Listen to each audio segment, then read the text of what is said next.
Hürmetli vatandaşlarım, bugünkü liksiyimizi başlayımız. Liksiyede siz gacırız, Washington'dan sözlerimiz. Bugünkü mavzu, liksiyenin mavzuları tüvendikilik.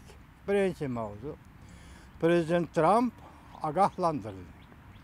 Yadro kurallardan vazgeçmeydiğen bolsan, intayin zor, ölüm yetim, 101'dir.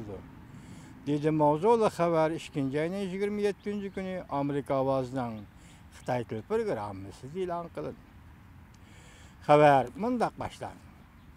Amerika Qo'shma Shtatlarının prezidenti Trump Çavuşan bilen söhbet kuruşunu halaydiganligini bildirdi.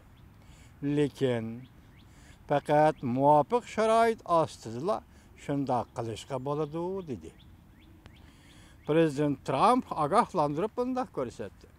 Agar Pyongyang yadro qurollardan voz kechmaydigan bo'lsa, hayotlikni zo'r darajada yo'qotish yuz berishi mumkin. Ölüm yetim ezelden tasavvur qilib boqmagan sandinma ko'p bo'ladi. Prezident Trump bunday ko'rsatdi. Mendan burun o'tgan sobiq prezidentlar o'tgan 25 yil mobaynida Çavuşan bilan izchil suhbat qurib keldi. Lekin har qanday masalani hal qila olmadi. Pxengyang olimpik tantarbiya musobaqasi oxirlashishga agishib, kishilarning diqqati, ya'ni Çavuşan yadro masalasiga markazlashdi. Texi endili Koreyada o'tkazilgan kishlik olimpik musobaqasining yepilish murosimi kechiringlar. Yepilish murosimi qatnashib qaytib kelgan Oqsaroyning bayonotchisi Sara Sanders Prezident Trump hukumati siyosatining muhim nuqtalarini sharhladi. U mundaq ko'rsatdi.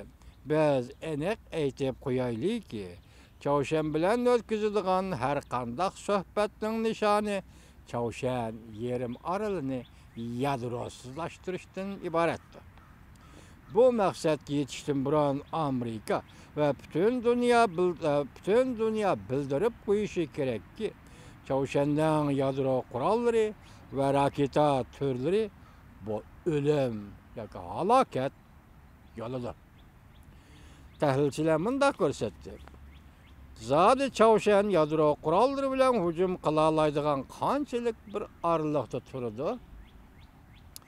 Navbatda bu bilgili bo'lmaydigan bir ishdir.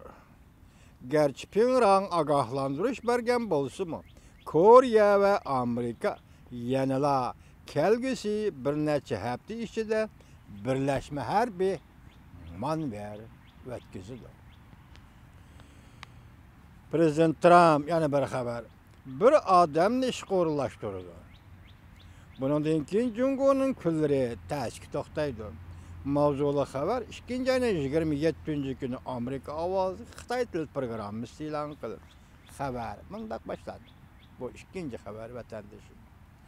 Prezident Trump hukumati Jungoga munosabatlik bir necha turlik savdo tekshirish qarorini e'lon qilishning soati yaqinlab kelayotgan bir paytda Oqsaroyning savdo siyosati bo'yicha maslahatchisi Peter Navarroning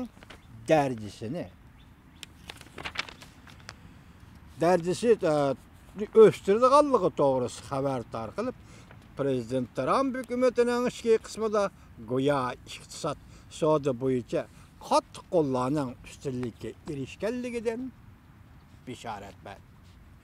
Beijing taraf masalan asosiy qonunni o'zgartirish to'g'risida uchur tarqatgan Rais Xi Jinping mushu vaqtda o'zining iqtisod ishlari maslahatchisi Liu Heni Amerikaga ziyoratga avatib, kun sayin jiddiylashayotgan Amerika-Jungo munosabati va krizisga duch kelgan Amerika-Jungo o'rtasidagi savdo mojrolarini pasaytirishni arzu qilganligini bildirgan.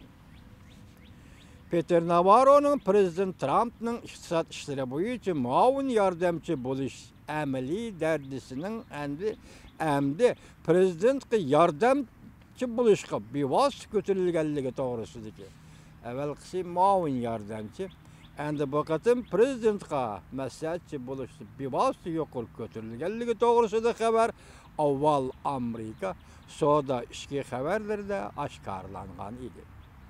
Lekin iqtisad doğrusida Aksaray, keçiringlar, Aksaray bu doğruda növbətdə hər qandaq xəbər tarqatmadı. Peter Navarro əcəl elib gəlgücü Jungo. Jungo bilan boladigan urush qatarlıq kitaplarının müəllifi idi. Bu kitaplarda Navarro Jungo'nun siyasini tənqidləgənlik üçün qattiq qol kişiyə deb təriflənib gəlgan. Volkoç gazetinin xəbərdə Peter Navarro Prezident Trump'ның soda qarışını güçlük qollaydigan şəxs idi.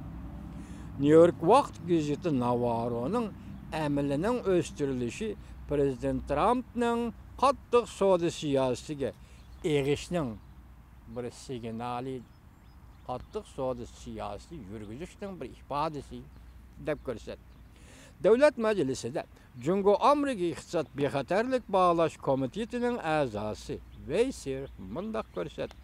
Onun, yani Navarro'nun hizmet əməlinin östürülüşü Prezident Trump'ның iqtisad, soda ve sanaat işleri boyunca bergen vədisini işqa aşırıdığanlığını görüstüp birdi. Yakından beri Prezident Trump soda tekşürüş boyunca karar elan kılıp, neticenin vaqt çektiğimizden ilan kılganda Navarro'nun hizmet əməlinin östürülüşü bu meselelerini tehama naziklaştırıyordu. Navarro'nun əməlini östürüşünü belgileş, Jungo-Amerika soda münasibətləri paydasız. Peter Navarro degan bu ism Amerika Jungo münasibetiga yaxshi xabar elib kelmaydi. O Jungo'ni qattiq tanqid qiladigan odamdir. Bu Aksaraydagi o'zgarish hurmatli vatandoshim, Aksaraydagi amaldorlarni tayinlash to'g'risidagi o'zgarish.